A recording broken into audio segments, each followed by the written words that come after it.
jemaat GPKDI, saya undang kita berdiri. Kita memulai kebaktian tengah minggu. Para pemirsa dimanapun berada yang menonton YouTube ini, mari sama-sama kita berdiri. Kita nyanyikan lagu Sentuh Hatiku.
kepada Tuhan, kita menaikkan doa. Bapa, kami datang kepadamu, pakai hamba-Mu di dalam menyampaikan firman-Mu. Berbicaralah kepada jemaat, Bapa, sentuh hati jemaat sehingga mereka membuka diri terhadap penyampaian firman. Firman berbicara dalam kehidupan jemaat sehingga mereka merespon firman dengan cara yang benar di dalam Tuhan. Dalam nama Tuhan Yesus kami sudah berdoa. Amin. Jemaat sekalian dan para pemirsa dimanapun berada, jumpa lagi dengan Doa Cuan MTH. Pada malam hari ini saya akan menyampaikan tema khotbah tentang tanggung jawab menolak dosa. Tanggung jawab menolak dosa. Kita sama-sama membuka Alkitab kita dari Roma pasal 6 ayat 11, 12 dan 18. Mari kita buka Alkitab kita Roma pasal 6 ayat 11, 12 dan 18. Saya bacakan, demikianlah hendaknya kamu memandangnya bahwa kamu telah mati bagi dosa, tetapi kamu hidup bagi Allah di dalam Kristus Yesus. Sebab itu hendaklah dosa jangan berkuasa lagi di dalam tubuhmu yang fana, supaya kamu jangan lagi menuruti keinginannya.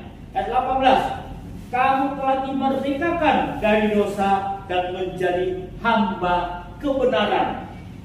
Roma pasal 6 ini menjelaskan kepada kita ini sudah dimerdekakan dari dosa supaya hidup dalam kebenaran.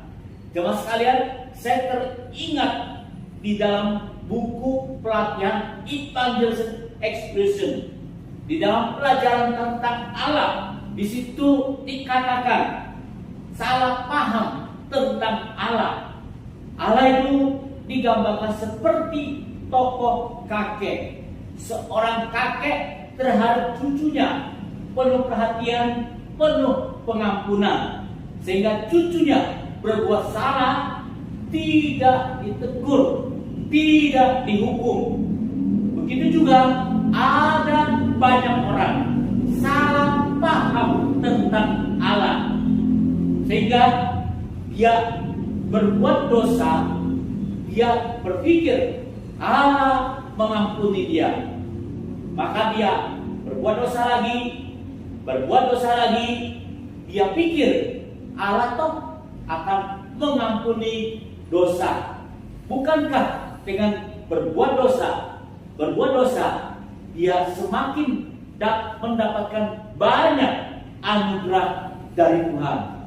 Ya, apakah cara pikir yang demikian itu benar? Enggak. Apakah tidak sebaliknya? Justru semakin mampu dia menolak dosa, bukankah itu semakin banyak mendapatkan anugerah dari Tuhan? Ada kesanggupan, ada kuasa Tuhan yang dinyatakan. Mari kita kembali kepada Roma pasal 6 ayat 11 dan 12. Ayat 12 mengatakan, dan janganlah, sebab itu hendaklah dosa jangan berkuasa lagi di dalam tubuhmu yang fana, supaya kamu jangan lagi menuruti keinginannya. Ya, ketika kita percaya kepada Tuhan Yesus, ketika seorang percaya kepada Tuhan Yesus, Allah sudah menguduskan dia melalui darah Yesus yang tercurah di atas kayu salib. Hidupnya sekarang menjadi kudus. Ya, kudus artinya dia mampu menolak dosa. Ada kemampuan dari Allah untuk menolak dosa. Ada potensi dari Allah untuk menolak dosa, tapi tanggung jawab manusia yang percaya untuk menolak dosa. Begitu yang dikatakan Jerry Prince di dalam buku Mengejar Kekudusan. Jerry Prince seorang penulis buku, seorang pengajar teologi, sekolah Alkitab, ya, dan seorang pelayan Tuhan. Ada potensi dari Allah untuk menolak dosa, tapi tanggung jawab menolak dosa itu adalah kita sebagai orang yang sudah percaya kepada Yesus. Ya, menolak dosa tentu kita diperhadapkan dengan pencobaan. Ya, pencobaan, ya, yang datang kepada kita membuat kita apakah bisa menolak dosa atau justru jatuh ke dalam dosa. Bagaimana cara kita menghadapi pencobaan? Teman-teman yang sudah belajar kami bertumbuh akan menemukan nanti dalam pelajaran apa bagaimana cara menghadapi pencobaan. Dikatakan, saya ambil 3 hal. Yang pertama, cara menghadapi dosa perlu antisipasi. Sebelum pencobaan itu datang kepada kita, kita sudah mengantisipasinya. Istilahnya kita itu sudah bersiaga, sudah berjaga-jaga. Saya pernah mendapat cerita teman-teman yang mengatakan perjalanan ke Yerusalem. Mereka mengatakan di situ tentara Israel selalu berjaga-jaga, selalu siap-siaga karena musuh sewaktu-waktu bisa mengganggu mereka, bisa meneror mereka. Nah, antisipasi seperti itulah contoh kita melakukan antisipasi. Sebelum kita masuk ke dalam pencobaan, kita perlu berjaga-jaga. Kita perlu membentengi diri kita, ya. Dalam hal apa? Dalam hal disiplin rohani. Dalam kehidupan sehari-hari, ya, kita butuh waktu teduh, waktu untuk datang kepada Tuhan, dan kita perlu membaca Alkitab. Kita setiap hari membaca Alkitab, semakin hari semakin mengerti apa yang Allah ingin kita lakukan dalam hidup kita, semakin mengerti bagaimana mengikuti ajaran Tuhan. Kemudian kita perlu berdoa, kita perlu berkomunikasi dengan Allah. Lalu kita perlu bersekutu dengan sesama saudara seiman. Kita bersama-sama memuji, menyembah Tuhan, dan kita bisa saling menghangatkan satu sama lain sehingga kita semakin teguh imannya, semakin dekat kepada Tuhan.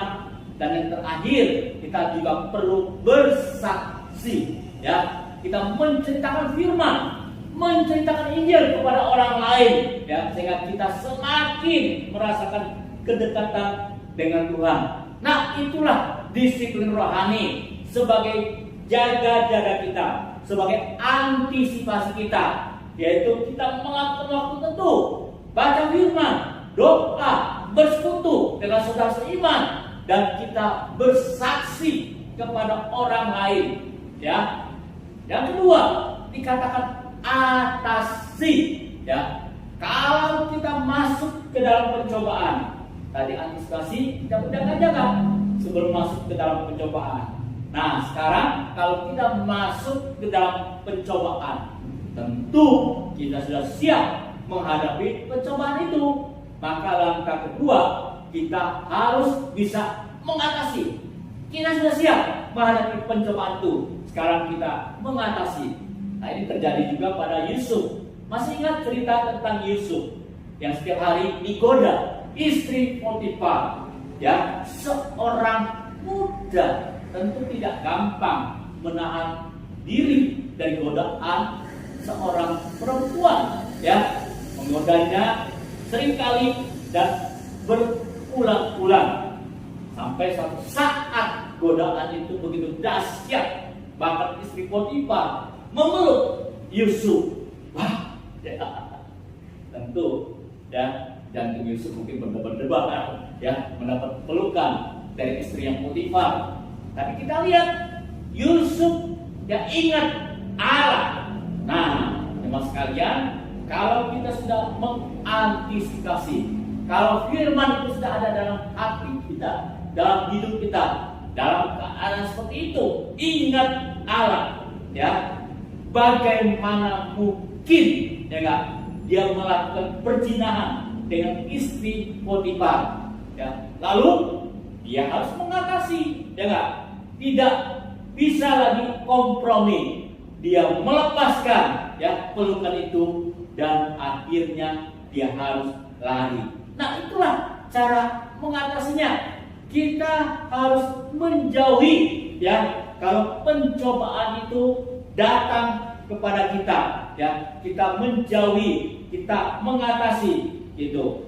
Yang ketiga ya menghadapi pencobaan. Yang ketiga, alihkan pencobaan itu menjadi sebuah perbuatan kasih, ya. Mengalihkan pencobaan itu menjadi sebuah perbuatan kasih.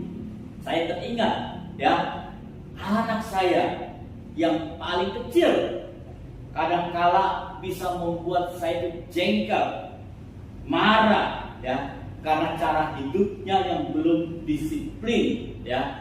Cara hidupnya yang masih seenaknya. Tapi saya berusaha untuk menunjukkan perbuatan kasih, tidak dikuasai oleh kemarahan, ya.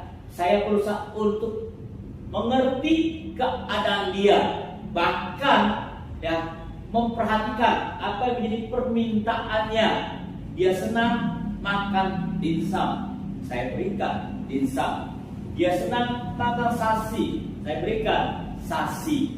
Nah, saya menunjukkan perbuatan kasih supaya ya dia bisa mengerti apa yang saya katakan dan hidupnya berubah, terutama di dalam hal kedisiplinan ya dan hidup seenaknya ya. Nah, itu menghadapi pencobaan. Menghadapi pencobaan, maka kita bisa menolak dosa, ya.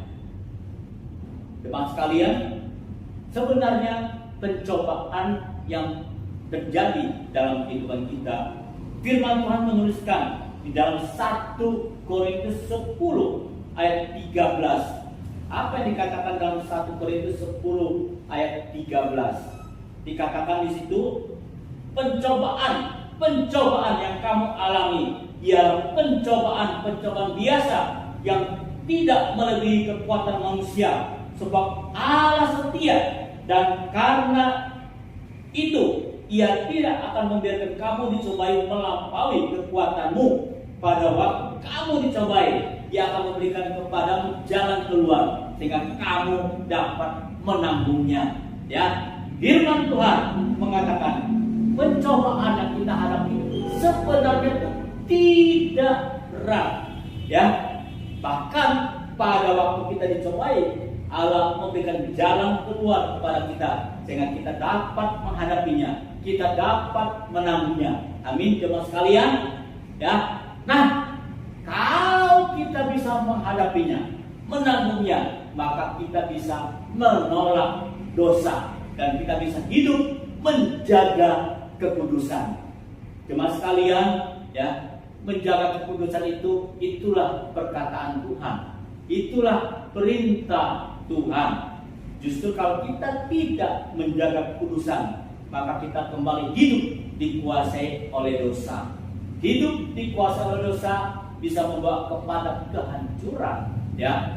Dan ini pernah terjadi dengan seorang teman rekan komsel.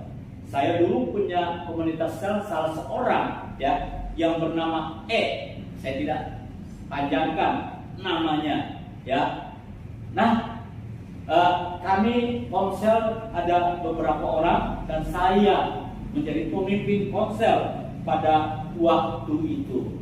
Si E ini begitu sering datang konsel, begitu mulai dengan minatnya ikut konsel, ya.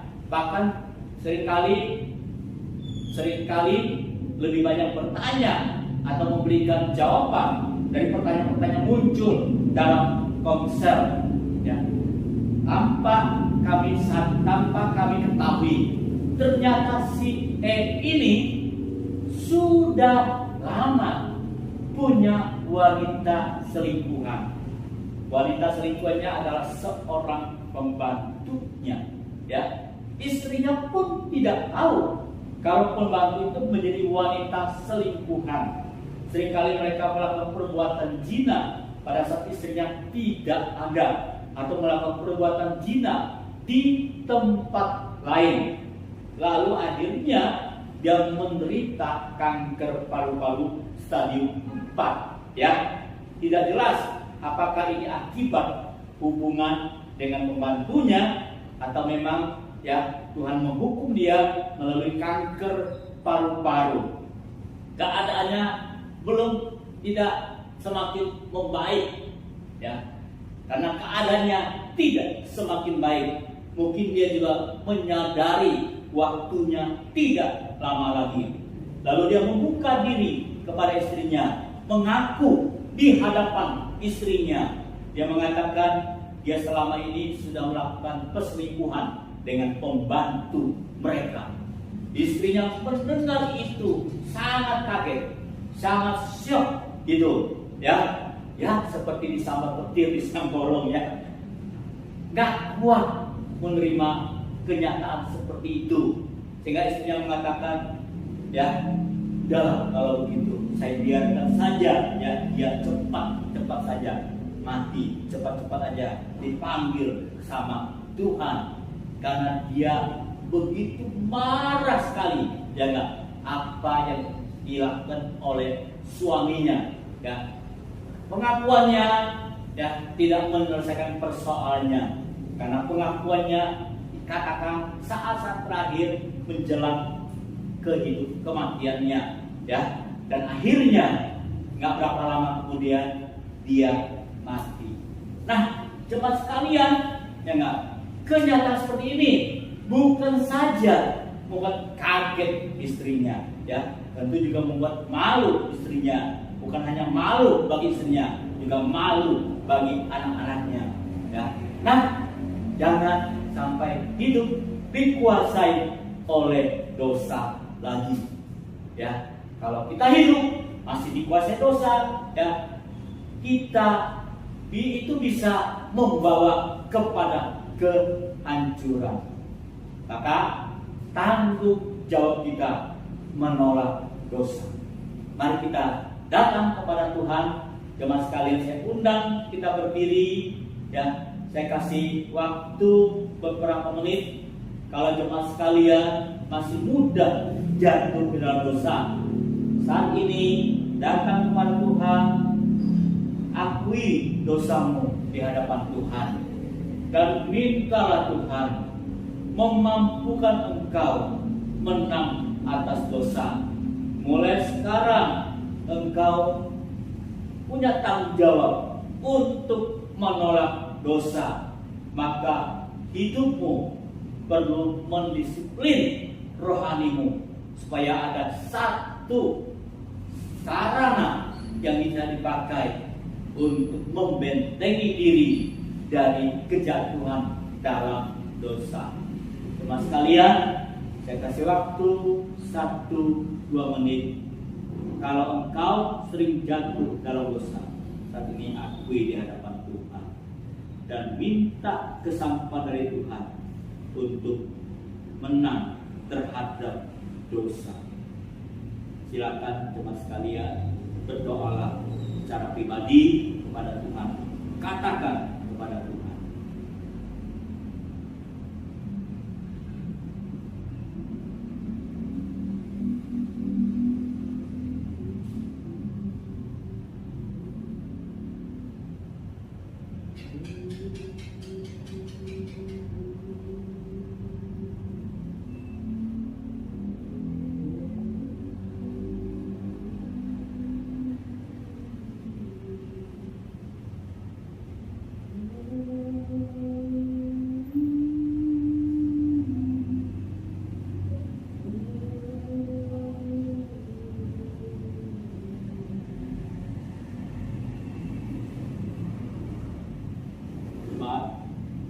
mari kita akhiri.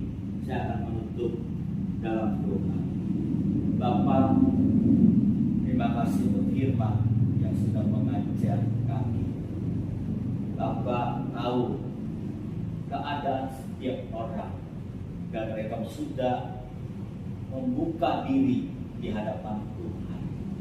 Hamba berdoa supaya mereka boleh memahami dirinya sudah menang atas dosa, dirinya mampu mengatasi dosa, sehingga dirinya mampu menolak dosa dan menjaga kekudusan yang Tuhan sudah berikan kepada setiap orang percaya menjadi kesaksian bagi dunia. Dalam nama Tuhan Yesus kami sudah berdoa. Amin.